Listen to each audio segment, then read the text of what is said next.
Bonjour à tous, c'est Claire, bienvenue dans cette vidéo où j'ai l'immense plaisir de vous présenter un nouveau jeu de Lepage Novembre, qui est une personne qui fait des jeux que j'adore, avec lesquels je travaille beaucoup.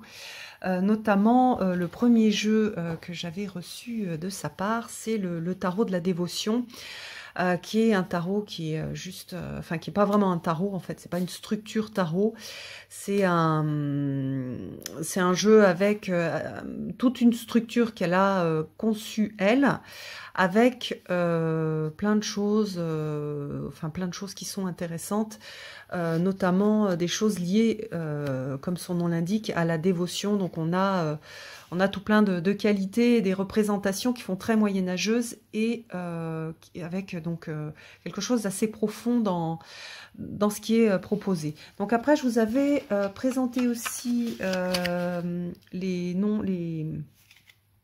nombreux noms des quatre avec les épithètes des quatre. Donc on travaille avec E4 sous des représentations pareilles qui sont pas genrées de façon traditionnelle, c'est-à-dire voilà, on va avoir E4 représentés avec des façons de représenter non traditionnelles que j'aime beaucoup. Et puis elle a fait un petit jeu de cartes ultra mignon que j'aime beaucoup aussi, voilà, qui est un jeu de cartes à jouer, mais qu'on peut utiliser aussi en cartomancie. Donc là, maintenant, on va se concentrer sur son nouveau projet, qui est le Weird Wisdom, donc la sagesse, on va dire, bizarre, un voyage, a Journey of Queer Joy, de la joie queer. Alors, moi, je n'ai pas l'impression de faire partie de ce groupe queer. Par contre, tout ce que fait Lepage Novembre, ça me touche énormément. Et j'y trouve des choses que je ne trouve pas dans d'autres jeux. D'ailleurs, vous avez vu que j'ai plusieurs jeux qui sont queer, avec par exemple le Numinous Tarot, fait partie de mes tarots que j'utilise le plus. Et je trouve que dans ces jeux, il y a, enfin dans les jeux de ces personnes-là qui vont créer à partir de... Alors justement, souvent c'est pas des jeux qui vont forcément être pour des queers. D'ailleurs, on va pouvoir voir des choses un peu... on va voir des relations hétérosexuelles, etc. On va avoir en fait une vision du monde qui est beaucoup plus étendue sur cette notion de genre. Et on va avoir aussi, et c'est ce que j'aime énormément dans ces jeux-là, souvent il y a énormément d'amour, il y a énormément d'acceptation, de travail d'acceptation de soi, de travail d'acceptation des autres dans leurs différences, parfois des différences qu'on a du mal à comprendre parce qu'on est très différents, ou qu'on a été élevé d'une certaine façon. Souvent ce sont aussi des jeux qui parlent des blessures, et ce sont, enfin tous les créateurs que je connais, qui font ce type de jeu, ils ont aussi développé une spiritualité qui est très incarnée. Et donc c'est pour ça que moi j'ai pas mal de jeux qui sont dits queer, qui me parlent énormément. Et d'ailleurs les représentations, c'est des représentations en fait, et j'arrive très bien à me mettre dans ces représentations, me projeter dans ces représentations. Alors maintenant que je vous ai bien fait attendre, je vais vous montrer les super jolies cartes qu'elle a faites. Alors, c'est un tarot de Marseille avec 22 arcanes majeures, il n'y a pas de mineurs. Dans une boîte, donc comme la boîte de... même type de boîte que celle qu'elle avait utilisée pour les visages des quatre. Et puis, on va avoir les cartes.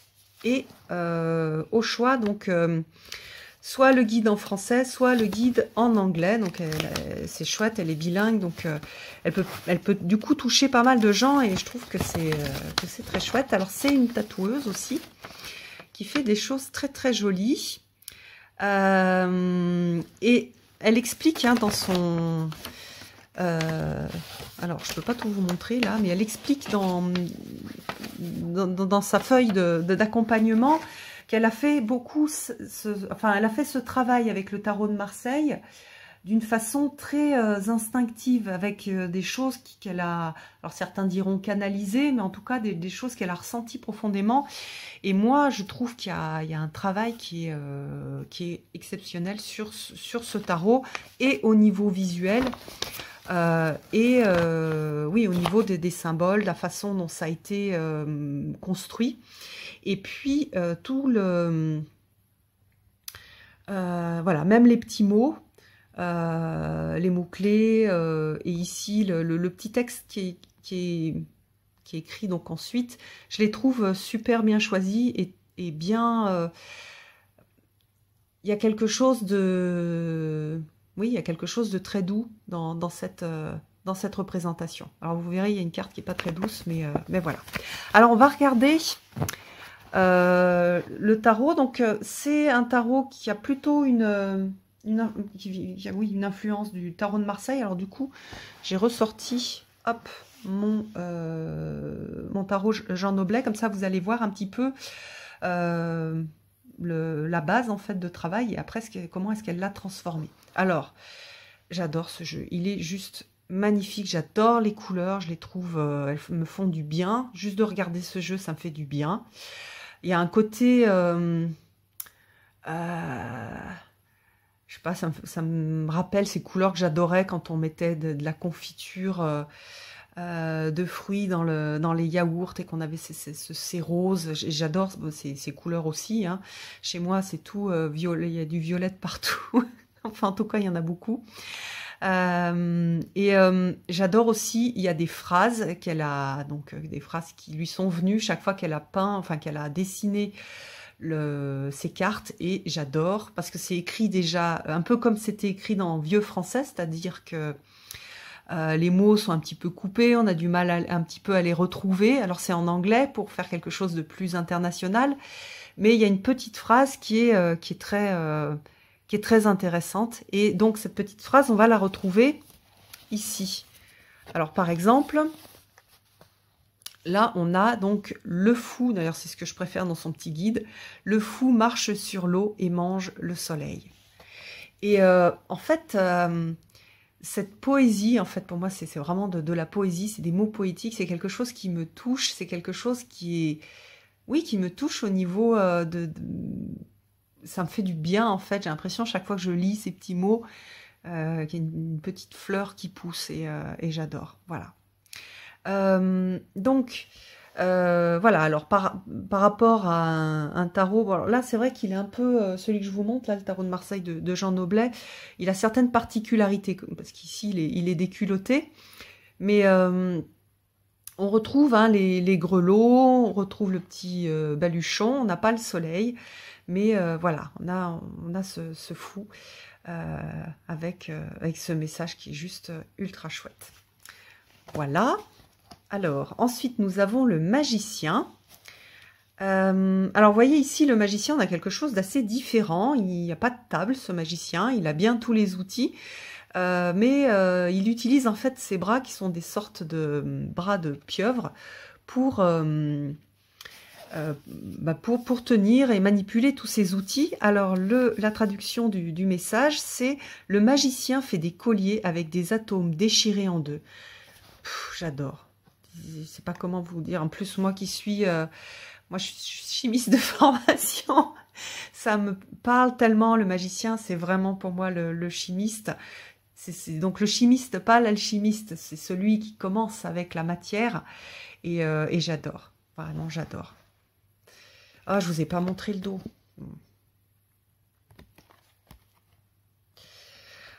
Ah, la grande prêtresse. Donc là, elle est debout, la grande prêtresse. Vous voyez qu'on a cette idée de dualité avec le blanc et le noir. Alors, qu'est-ce qu'on a sur la grande prêtresse? Donc, c'est la papesse. Porte les voiles de la création dans ses cheveux. C'est magnifique. J'adore. Et on retrouve, malgré tout, bien que ce soit très original comme représentation, les codes du tarot de Marseille. Voilà, donc on a les voiles dans ses cheveux et on a la dualité, par exemple. Alors, nous avons une impératrice qui est sur une chaise roulante. Voilà, donc on a cette idée d'inclure aussi la différence à travers la représentation d'une fragilité. Ici, donc voilà, une personne dans un fauteuil roulant. Alors, l'impératrice grandit en pouce fractal de mousse. C'est magnifique. J'adore les petits textes qu'il y a dessus, et j'adore les personnages. Elle est belle, cette impératrice avec ses petites fleurs, son énorme chevelure avec des fleurs, j'adore. Alors, l'empereur.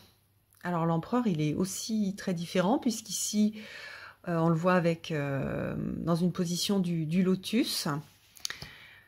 Alors, l'empereur. Hop, attendez, je pose la carte pour ouvrir. L'empereur. Alors, le cœur de l'empereur est une montagne. Donc, on a cette idée de montagne et de stabilité. On a en fait la chaise, le fauteuil, il est au niveau du cœur. Sagesse à travers l'intellect. Qu'est-ce qu'elle avait mis comme signification sur l'impératrice? On a croissance, sensualité, le corps, émotion, énergie cyclique. Donc on a plus le côté gaïen, le côté naturel de l'impératrice. Voilà. Et ici, plus le côté intelligence. Alors que dans les tarots traditionnels de Marseille, souvent on a l'intelligence déjà avec cette idée d'intelligence de la nature d'ailleurs, la grande intelligence qui permet voilà, à la nature de créer, qui est dans l'impératrice. Et après c'est l'empereur qui va lui faire de la gestion de domaine. Alors le hiérophante, le fameux hiérophante, avec toutes les casseroles en fait qui se portent, qui traînent avec lui. Dû à l'institution religieuse, pas à ce qu'il peut représenter. Alors qu'est-ce qu'on a? Il est beau ce hiérophante, j'adore ce hiérophante. C'est peut-être une de mes représentations du hiérophante que je préfère. Le sternum du hiérophante est le verrou des mots sacrés. Donc structure et schéma, règles sociétales, traditions et institutions. Et elle est magnifique. Bon, moi j'y vois tellement plus de choses. Le hiérophante est attaché, mais avec des chapelets multicolores. Les hauts des vitraux de son peuple brillent grâce aux vitraux. Pardon, les hauts murs de son temple brillent grâce aux vitraux. C'est la douleur et l'extase du dogme et de la structure. Choisis ceux et celles qui te serviront le mieux. La douleur et l'extase du dogme et de la structure. Elle a vraiment cette approche du dogme et de quelque chose d'assez religieux dans tout ce qui est présenté par le page Novembre.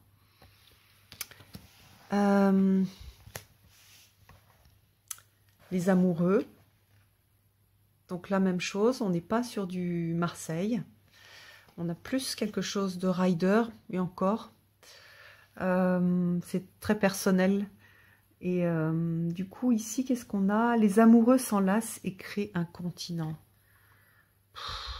C'est magnifique.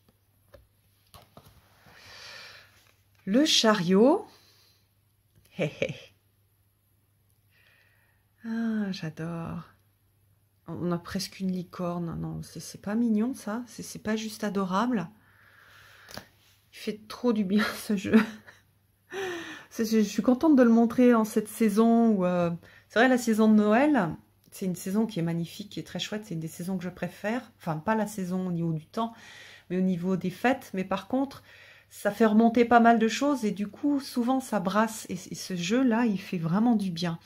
Alors, 7. Le chariot est un œuf couvert de pierres précieuses qui répandent de l'or quand il se brise. En plus, elle nous invite à partir du texte de ces textes poétiques, à autre chose aussi, à une autre interprétation, à aller chercher d'autres choses. Et il Et moi, il y a des milliers de choses qui me viennent quand je regarde cette carte et que je lis le texte. Voilà. Alors, elle nous a fait une...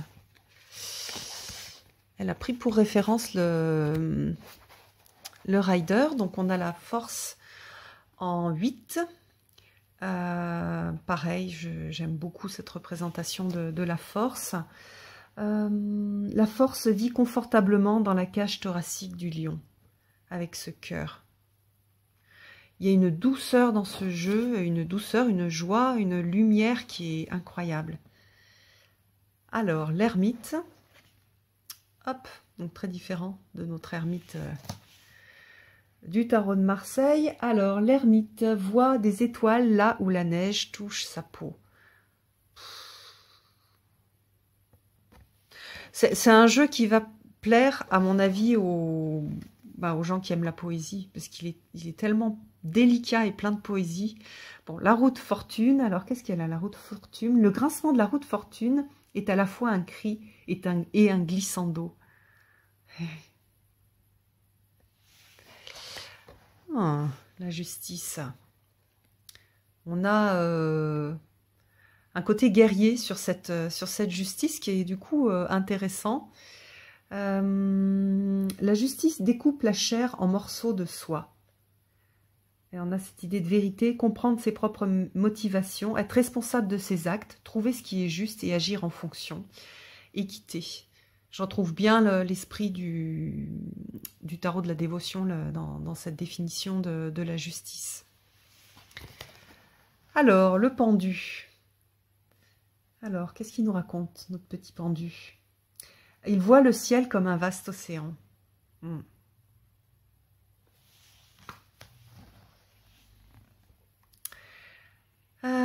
Alors, la mort. À éplucher les muscles pour recommencer avec les os.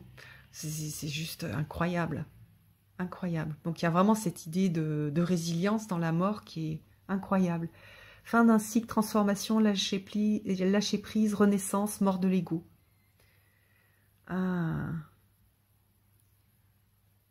Sympa. Alors, la tempérance. Alors, la tempérance. 14. Les poumons d'eau de la tempérance diffractent son cœur de feu en aurore mauve. Donc, vous voyez qu'il y a aussi tout un travail sur les organes à travers ce jeu. Et pour l'instant, je n'ai pas utilisé, mais je pense qu'on peut faire quelque chose d'intéressant aussi en travaillant avec ces idées d'organes, hein, travaillant avec les organes. Après, pour faire des rituels, pour faire du travail avec une carte, ça peut être très très intéressant. Alors, notre ami le diable, qui n'est pas vraiment notre ami, le diable pique les cœurs comme des ballons remplis de confettis. Et ici, on a une vue du diable vraiment sombre, ce qui nous enferme, complicité dans son propre emprisonnement, anxiété de sortir de la norme, besoin de libération, chose extrême, marginalité. C'est l'heure de l'affaisser. La question que pose le diable est: as-tu soif de conformité? As-tu peur de ta propre étrangeté? Donnes-tu plus de valeur à tes chaînes qu'à ta liberté? C'est le moment de t'en débarrasser. Donc cette carte est un test, elle peut faire peur comme être un encouragement. Beaucoup la voient comme un allié queer. Voilà, alors en fonction de ce qu'on va se projeter dans la carte, on va avoir des sensations un peu différentes. Elle est hyper provocante, cette carte. Notamment, voilà, il y a cette idée quand même de l'affaisser, de la maltraitance, et en même temps voilà. J'en dis pas plus, je préfère vous laisser... parce qu'il y a pas mal d'autres choses, entre autres ce que j'ai pu lire là. Il y a pas mal de choses dans ce diable, et en effet, c'est une carte comme dans le tarot de Marseille, c'est pas une carte douce, c'est une carte choquante. Et donc là, on a vraiment ce choc avec ce diable, qui peut être vu de plein de façons différentes. Alors, la tour, quelque chose de plus... Alors, on a plus quelque chose, on dirait qu'il y a une sorte d'alléluia dans la position des personnages. La tour, donc la maison Dieu, ouvre grand pour lécher le ciel. Waouh! L'étoile. Ici, on a l'estoile. Donc, elle verse un miroir pour entrer dans le ciel. Waouh! Espoir, résilience, guérison, un deuxième souffle, calme intérieur. J'adore cette carte. Donc après nous avons la lune. La lune envoie des rêves piquants dans nos paupières. Waouh! Et on a un personnage mi-loup, mi-poisson. C'est beau. Le soleil. C'est une lame le matin et un feu d'artifice le soir. Une lame le matin et un feu d'artifice le soir. Waouh! On a vraiment cette idée de fête et de joie. C'est la carte de la joie dans les majeurs. Le jugement. Alors, la trompette du jugement réveille les anges. Éveil, but supérieur, vocation, transcendance. Et puis le monde. Le monde est entier, le monde est queer. J'aime beaucoup aussi ce texte. Alors, il va avoir une signification différente en fonction des personnes. Moi, j'ai vraiment, pour moi, ce message, c'est vraiment un message d'espoir et de tolérance, du vivre ensemble. Quelque part, on est tous queer. On a tous queer, ça veut dire bizarre, étrange, dans le sens pour les autres, pas très acceptable. Et il y a beaucoup de gens qui se sentent comme ça, pas dans la norme, pas acceptable, avec donc plus ou moins de difficultés, mais si on accepte que quelque part on est tous différents et en même temps on est tous faits de la même... on a tous été, si on le voit au niveau égyptien, voilà, faits sur ce tour de Khnum, on a tous été, on est tous issus de la même terre, on a tous été fabriqués sur le même tour de potier. Et voilà, il y a quelque chose qui nous rassemble tous. Et la différence, c'est ce qui fait la beauté du monde, en fait. C'est ce qui fait la richesse du monde. On n'est pas tous des clones. Et du coup, j'aime beaucoup. Voilà, le monde est entier, le monde est queer. Et oui. Voilà, donc moi, c'est ce que ça m'évoque. Qu'est-ce qu'elle dit? Voilà la sublime et inspirante fin du cycle. Le fou est devenu un être complètement réalisé, sans perdre sa magnifique joie. Tu t'es battu pour être entier ou entière, et tu es maintenant sublime, divin ou divine. C'est vraiment beau. C'est... oui, c'est juste... je trouve vraiment très beau et très inspirant. C'est un outil... comme son tarot de la dévotion, c'est pas un outil pour faire de la cartomancie, un peu comme au XVIIIe siècle, avec de la divination. C'est vraiment un outil beaucoup plus profond, beaucoup plus mystique, beaucoup plus ésotérique, où on va aller accéder à des parts un peu... à des parts ésotériques, donc, ou des parts mystiques, sur le voyage de l'âme aussi, mais aussi et surtout sur des parties sur la personnalité et le développement de la personnalité, qu'est-ce qui fait que on est un être réalisé. Donc c'est un jeu que je vais utiliser avec peu de cartes en fait. Donc, soit une carte pour me faire du bien, voilà, si j'ai besoin justement de cette joie, bah, je vais tirer une carte, hop, et puis je vais regarder. Je vais me laisser toucher par l'image, je vais lire le petit texte poétique qui est sur la carte. Par exemple ici, voilà, la force vit confortablement dans la cage thoracique du lion.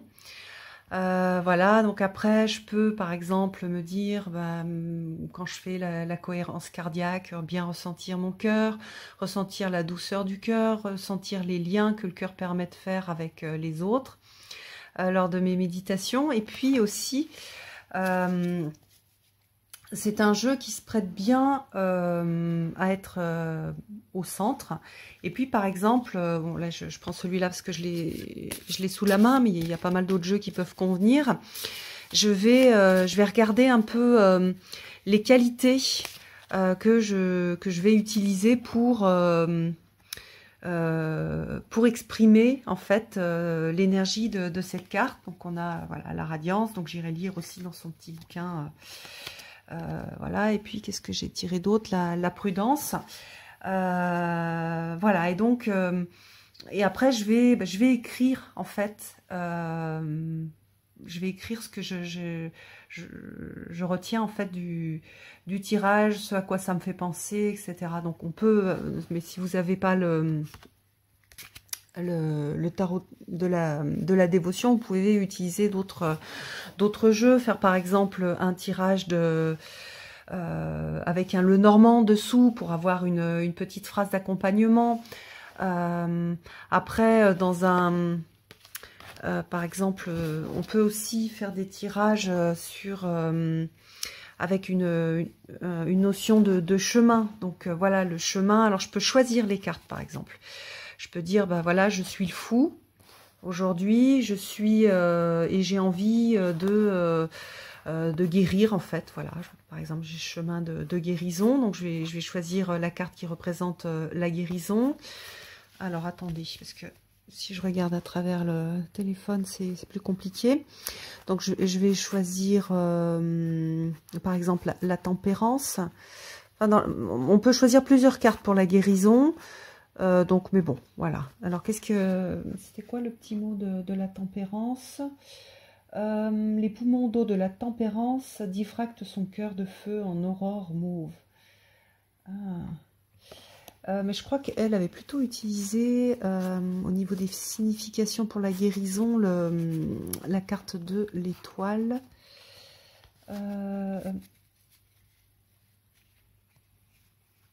Espoir, résilience, guérison. Alors, voilà. Donc, par exemple, hop, donc je suis, voilà, et je veux aller là. Ou alors, je suis dans un état de stress. Donc, par exemple, je peux prendre le diable. Hop, voilà. Et j'aimerais bien aller mieux. Porter de la guérison. Et je vais tirer une carte, en fait. Pour voir qu'est-ce qu'il faut que je peux prendre une carte ou deux cartes, voir un petit peu le chemin. On va en prendre deux pour faire l'exemple, on peut en prendre qu'une. Voilà, le chemin pour aller vers la guérison. Alors, il y a aussi un langage visuel qui est assez intéressant aussi, enfin qui est même très intéressant dans ce jeu-là. Et qui est assez direct. Donc voilà, si là je suis pas bien, etc. Voilà, c'est douloureux. Et je veux guérir, il va falloir que je me mette en marche. Il va falloir que je fasse des choses. Il va falloir que ça va pas arriver tout seul. C'est pas... ça va me demander en fait décidément... Dis donc le diable, tu restes ici. Ça va me demander de faire un effort, ça me demande de l'énergie, de mettre en marche quelque chose et de, moi, me mettre en marche. Et puis après, d'aller travailler les vertus de... alors après, ça dépend de quelles sont mes angoisses, etc. Mais je peux regarder, donc le monde est entier, le monde est queer. Donc, par exemple, pour moi, ça peut être de me réconcilier avec cette idée que mais de travailler cette connexion au monde, plus la connexion au monde que les peurs que le monde peut me renvoyer, en fait, peut réveiller en moi et qui me crée toutes ces anxiétés. Donc voilà, et par exemple, si c'était un tirage pour moi, je sais qu'il y aurait, par exemple, le monde, là, ça me fait penser aux méditations que je faisais, où je me connectais au tout, je sens en fait... je sens la structure du monde, la structure de toutes les petites particules dont est fait le monde, que ce soit voilà, les particules de terre ou les particules qui font les corps humains. et toute la partie émotionnelle, etc. Je me connecte comme ça à ce tout, et quand j'y arrive, je ressens une grande joie. Donc ça peut être ça. Mais pour quelqu'un d'autre, ça pourrait être autre chose. Dans la carte, on a l'acceptation de ce que je suis. Voilà, tu t'es battu pour être entier. C'est donc aller voir. Il faut que j'aille voir les parties de moi que j'exprime pas. Qu'est-ce que j'ai enlevé, que j'ai mis de côté, que j'exprime pas de ma personnalité, pour aller sur chemin de guérison. Donc vous voyez, il est assez sympa, parce qu'on a ce côté donc très